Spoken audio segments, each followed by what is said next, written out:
Ladies and gentlemen, dear friends,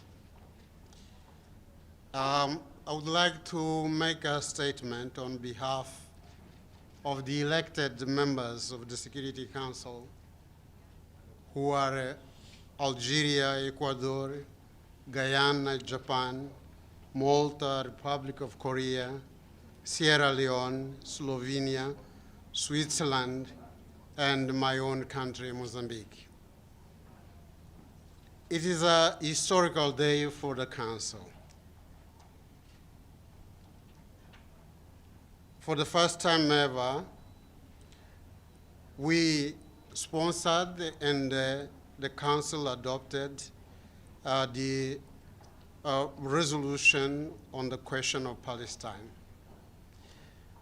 We are happy that the Council has successfully adopted the much-needed resolution to demand the immediate ceasefire in Gaza and the release of hostages.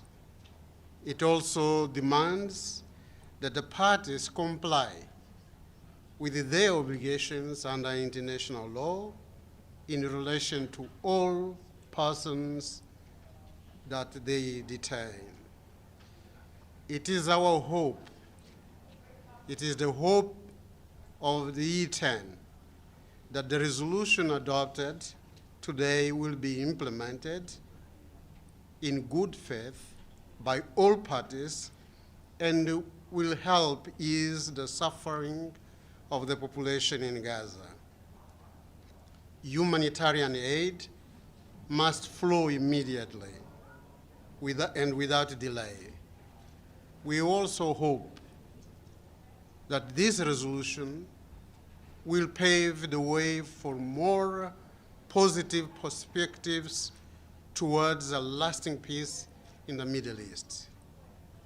Finally, we would like to hail the determination, unity, cohesion, and commitment of all members of the E10 group in tabling the text and conducting an inclusive and transparent discussions throughout the process that, with the cooperation of the permanent members, has led us today to achieve this important goal.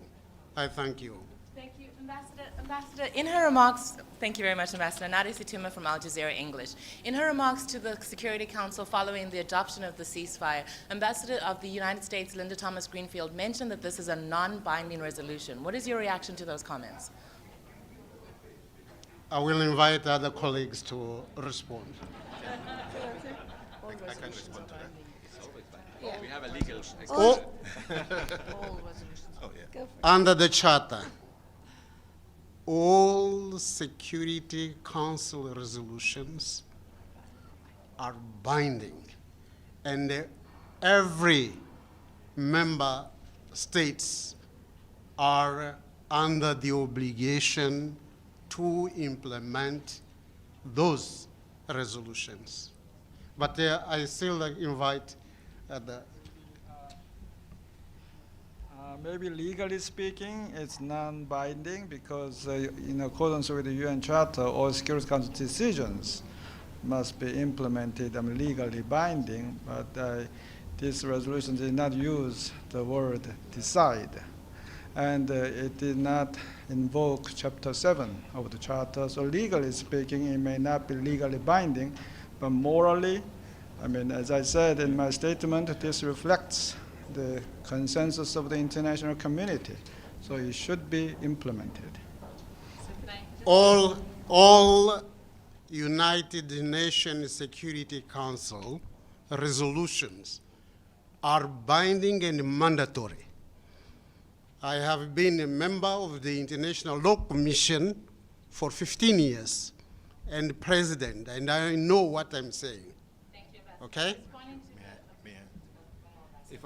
If I could add, firstly, just to say that it's an important day for E10 unity And so the question about the binding nature of the resolution is a legal one.